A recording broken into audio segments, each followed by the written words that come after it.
we're gripped by oil. When oil was up, the market was going higher. Then oil reversed, the market goes lower. And I wish, again, you mentioned to me, is that all there is to it? At the very moment, it is.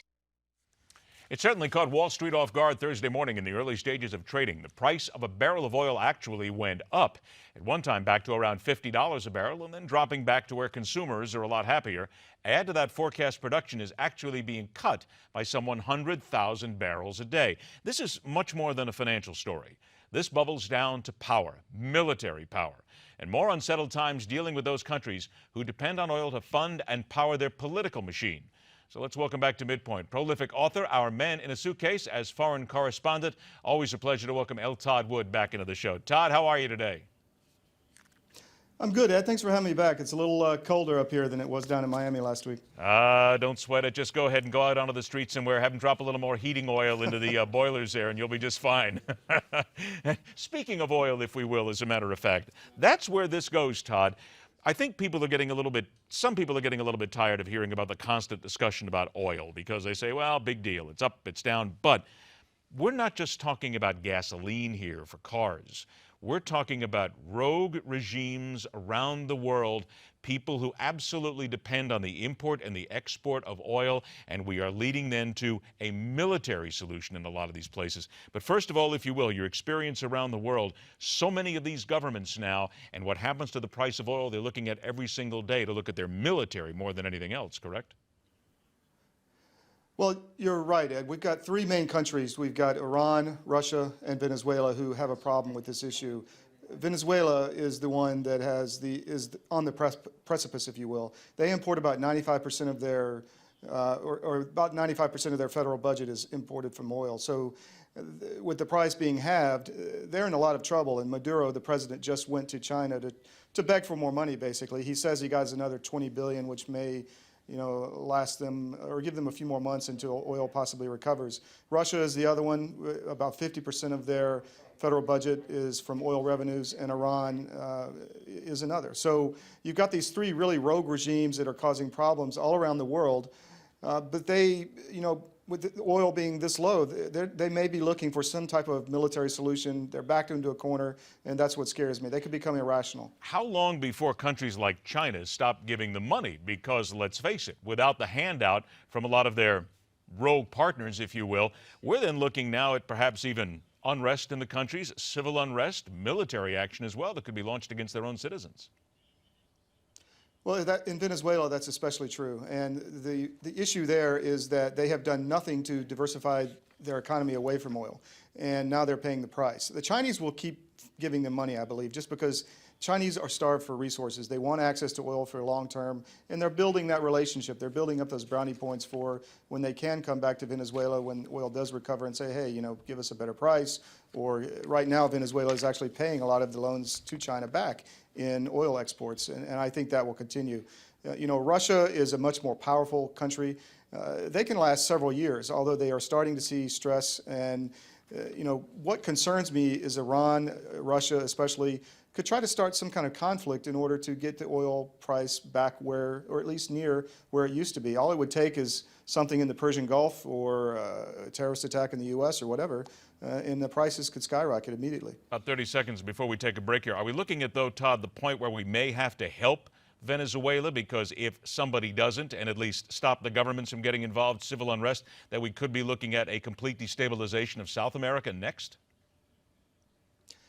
I don't think the U.S. government will help Venezuela.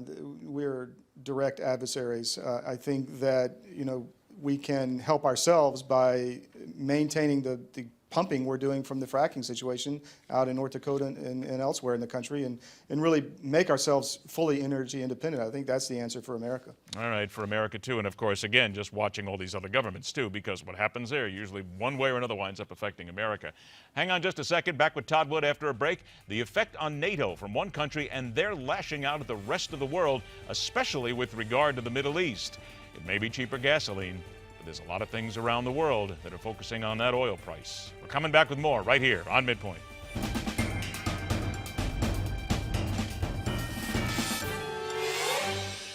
Welcome Welcome back to Midpoint. Author, former investment banker, now traveling the world with a keen eye on governments, corruption, and the changing mores of global politics, Todd Wood.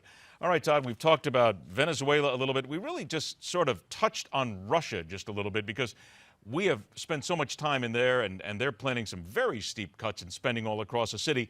But let's keep in mind here, Todd, the one thing about Russia, they're not cutting the military. So no matter what happens here, whether it's in Russia, whether it's in Venezuela, or whether it's in Turkey, all these countries are still keeping their militaries nice and strong.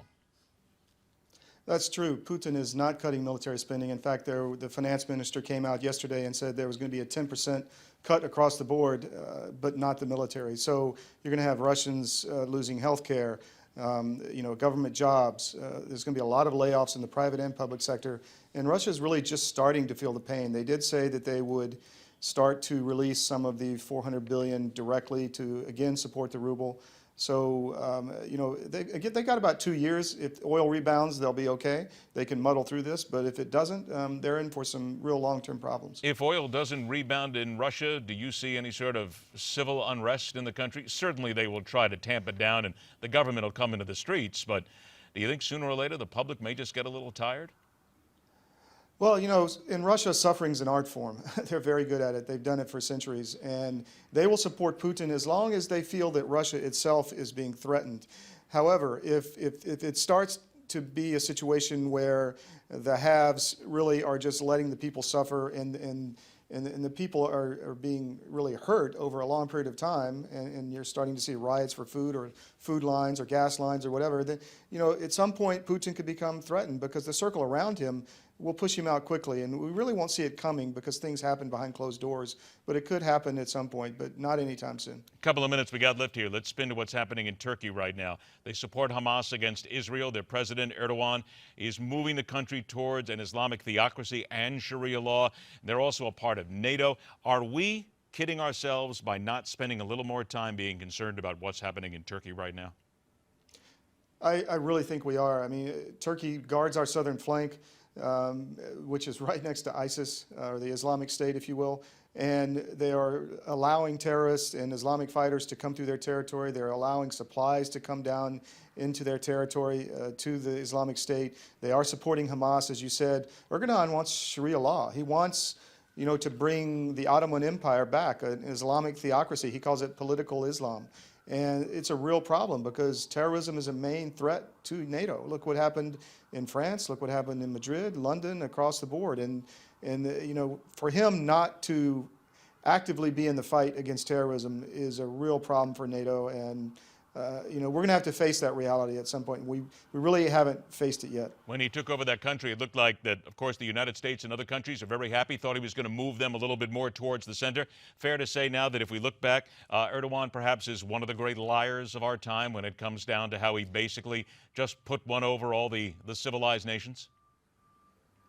Oh, yeah, of course. I mean, he promised a democracy, as you said, and, Ataturk transformed Turkey into a secular democracy. And the military was kind of the guard over that situation or system.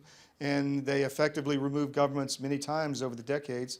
But he has effectively removed the military from that position of power. So now he's shifting towards a real Sharia dictatorship. And NATO's going to have to pay the price. We're going to have to say to them, stop supporting terrorism or leave NATO. At some point, that decision is going to have to be made. I don't think Obama will do that, obviously, because of his agendas or sensibilities towards Islam. But the next president's going to have to face that for sure. 10 seconds. You think NATO's got those kind of guts?